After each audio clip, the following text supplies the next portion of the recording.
తెలుగులో మొట్టమొదటి విజ్ఞాన సర్వస్వ నిర్మాతగా పేరు గడించిన లక్ష్మణరావు పండితులు తెలుగువారికి చరిత్ర పరిశోధనలను పరిచయం చేసి ఉన్నత ప్రమాణాలతో చరిత్ర విజ్ఞాన రచనలను తెలుగులో అందించడానికి కృషి చేసిన ఉత్తమ విజ్ఞానవేత్త. ఒక విజ్ఞాన సర్వస్వ సంస్థకు సుస్థిరమైన పునాదులు వేసిన సాహితీమూర్తి. ఎందరో సాహితీమూర్తులకు ఆయన సహచరుడు, ప్రోత్సాహకుడు, స్ఫూర్తి ప్రదాత. తెలుగు భాష సాంస్కృతిక సారస్వత పునరుజ్జీవనానికి కొమర్రాజు విశేష కృషి జరిపారనడంలో సందేహం లేదు. తెలుగులో చరిత్ర పరిశోధనలు వైజ్ఞానిక గ్రంథాలు లేని కొరతను తీర్చడానికి ఆయన మహోద్యమం గావించారు. తెలుగు చరిత్ర పరిశోధన పితామహుడిగా లక్ష్మణరావు పేరు పొందారు. 1877 మే 18న ఉమ్మడి కృష్ణా జిల్లా తెలుగంచిప్రోలులో ఆయన జన్మించారు. ప్రముఖ రచయిత్రి బండారు అచ్చమాంబ ఆయనకు అక్క. లక్ష్మణరావు 3వ ఏటనే తండ్రి మరణించారు. సవతి అన్న శంకర్రావు పోషణలో లక్ష్మణరావు తన ప్రాథమిక విద్యను భువనగిరిలో పూర్తి చేశారు. లక్ష్మణరావు మేనమామ బావ బండారు మాధవరావు నాగపూర్లో ప్రభుత్వోద్యోగి. ఆయన 2వ భార్య అచ్చమాంబ. లక్ష్మణరావు తన తల్లితో సహా నాగపూర్లో బావ వద్ద చేరారు. అక్కా బావల వద్ద నాగపూర్లో ఉంటూ మరాఠీ భాష నేర్చుకున్నారు. 1900 సంవత్సరంలో బిఏ పట్టా పుచ్చుకుని 1902లో ప్రైవేటుగా ఎంఏలో ఉత్తీర్ణుడయ్యారు. మరాఠీ భాషలో వ్యాసాలు పద్యాలు రాశారు. తెలుగు మరాఠీ ఇంగ్లీషు మాత్రమే కాక సంస్కృతము బెంగాలీ ఉర్దూ హిందీ భాషల్లోనూ ఆయన ప్రావీణ్యతను సంపాదించారు. మహారాష్ట్రలో విద్యాభ్యాసం అయిన తరువాత ఆయనకు మునగాల రాజా నాయని వెంకటరంగారావు సంస్థానంలో ఉద్యోగం లభించింది. రాజా అభ్యుదయ భావాలు కలిగిన వాడు, తెలుగు భాషాభిమాని. లక్ష్మణరావు ఉద్యోగం చేస్తూనే తన సాహితీ వ్యాసంగాన్ని కొనసాగించేలా తగిన విశ్రాంతిని ఆర్థిక సహాయాన్ని అందజేశారు. ఆయన సఖ్యత వల్ల కొమర్రాజుకి తెలుగు భాషాభివృద్ధికి మంచి ప్రోత్సాహం లభించింది. లక్ష్మణరావు గారు మహారాష్ట్రలో ఉన్నప్పుడే అనేక మంది విద్వాంసులతో పరిచయం కలిగింది. 1901లో శ్రీకృష్ణదేవరాయ ఆంధ్ర భాషా నిలయం, 1906లో విజ్ఞాన చంద్రికా మండలి స్థాపించడంలో కొమర్రాజు లక్ష్మణరావు ప్రముఖ పాత్ర వహించాడు. తెలుగులో ఒక సంపూర్ణ విజ్ఞాన సర్వస్వాన్ని తయారు చేసి మహత్కార్యాన్ని ప్రారంభించారు. ఈ శ్రమలో ఆయన ఆరోగ్యం బాగా దెబ్బతింది. 1923 జూలై 12న 46 ఏళ్ల వయసులోనే కొమర్రాజు లక్ష్మణరావు మరణించారు. ఆయన మహారాష్ట్రలో సమాచార్, వివిధ విజ్ఞాన విస్తార్ అనే పత్రికలకు సంపాదకత్వం వహించాడు. కేసరి, మహారాష్ట్ర వంటి పత్రికలలో వ్యాసాలు రాసేవారు. ప్రాచీన మహారాష్ట్ర కవి మోరోపంత్ రచించిన భారతాన్ని పరిశోధించి సరిదిద్ది శుద్ధ ప్రతిని తయారు చేసి కర్ణపర్వాన్ని ప్రకటించారు. ఆయన సంపాదకత్వం వహించిన మొదటి గ్రంథం ఇది.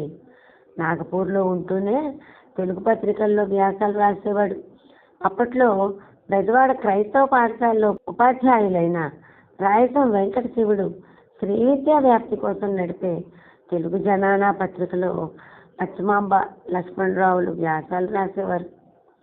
శివాజీ చరిత్రం ఆయన మొదటి తెలుగు గ్రంథం. హిందూ మహాయుగం, ముస్లిం మహాయుగం వంటి ఆయన వ్యాసాలు లక్ష్మణరాయ వ్యాసావళి పేరుతో ప్రసిద్ధమైనవి.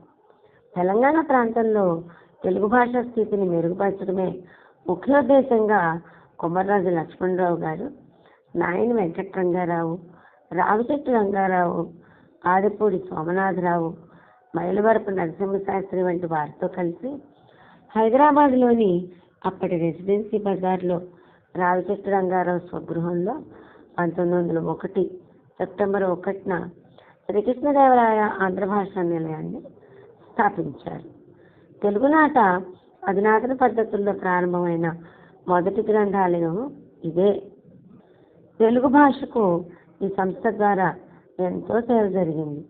సమాజం ముందడుగు వేయాలంటే విజ్ఞానంలో అభివృద్ధి అత్యవసరమని గుర్తించి లక్ష్మణరావు, నాయన వెంకటరంగారావు, గాడిచెర్ల హరిసర్వోత్తమరావు, అయ్యదేవర కాళేశ్వరరావు, రావిచెట్టు రంగారావు వంటి వారు 1906లో హైదరాబాద్లో విజ్ఞాన చంద్రిక గ్రంథ మండలిని స్థాపించారు. విజ్ఞాన చంద్రిక గ్రంథ మండలి తెలుగులో అందించిన మొదటి పుస్తకం గాడిచెర్ల హరిసర్వోత్తమరావు రచించిన అబ్రహాం లింకన్. దీని ప్రచురణకు ప్రూఫులు దిద్దడం నుండి తొలి పలుకులు వ్రాయడం వరకు చాలా భారాన్ని లక్ష్మణరావు నిర్వహించారు. 1906, 1910 మధ్యకాలంలో మండలి 30 పైగా గ్రంథాలను ప్రచురించింది.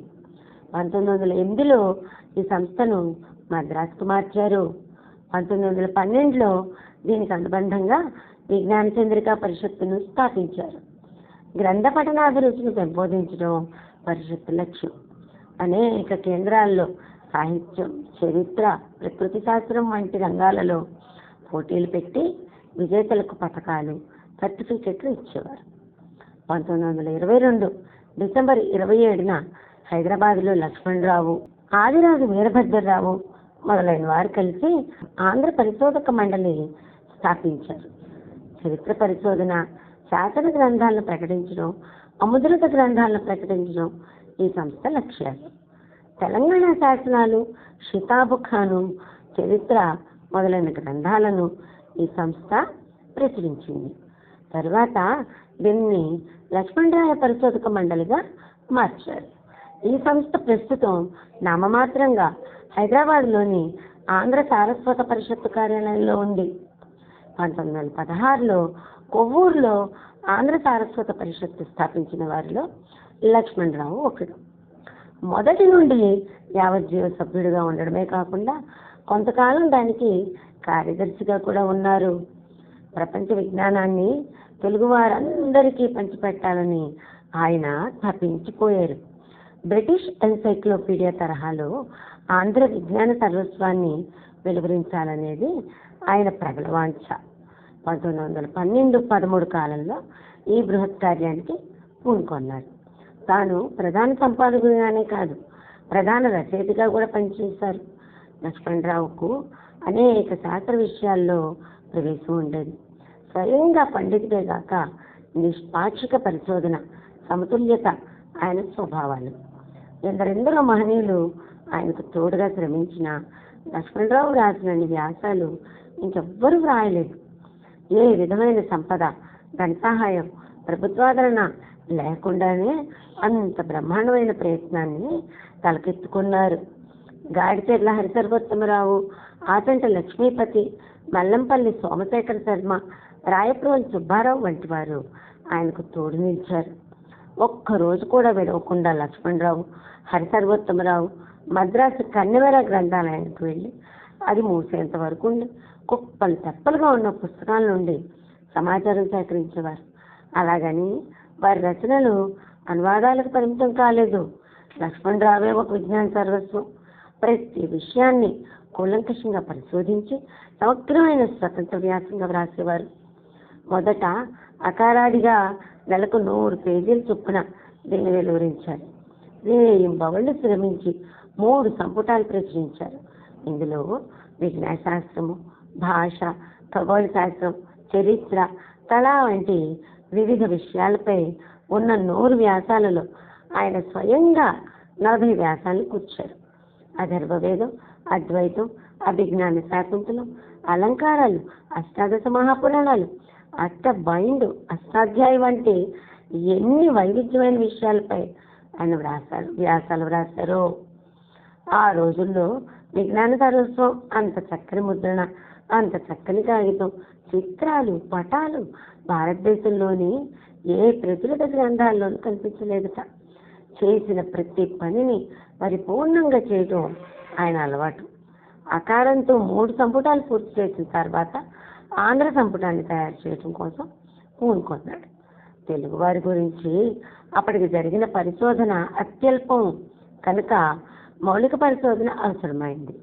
లక్ష్మణరావు రాత్రింబవళ్ళు శిలాశాసనాలు, ఇతర గ్రంథాల పరిశోధనలో గడిపాడు. ఆ సమయంలో ఆయనకు ఉబ్బసం వ్యాధి ఉధృతమైంది. మదనపల్లెలో కొంతకాలం విశ్రాంతి తీసుకుని మళ్ళీ మద్రాసు వచ్చాడు. ఆంధ్ర సంపుటం రాయడానికి శాసనాలు పరిశీలిస్తూనే 1923 జూలై 12న లక్ష్మణరావు మరణించారు. లక్ష్మణరావు ప్రత్యక్షంగా దేశ స్వాతంత్రోద్యమంలో పాల్గొనకపోయినా ఉద్యమానికి పలు విధాలుగా సంఘీభావం ప్రకటించారు. ఆయన రచనల్లో దేశాభిమానాన్ని ప్రోత్సహించారు.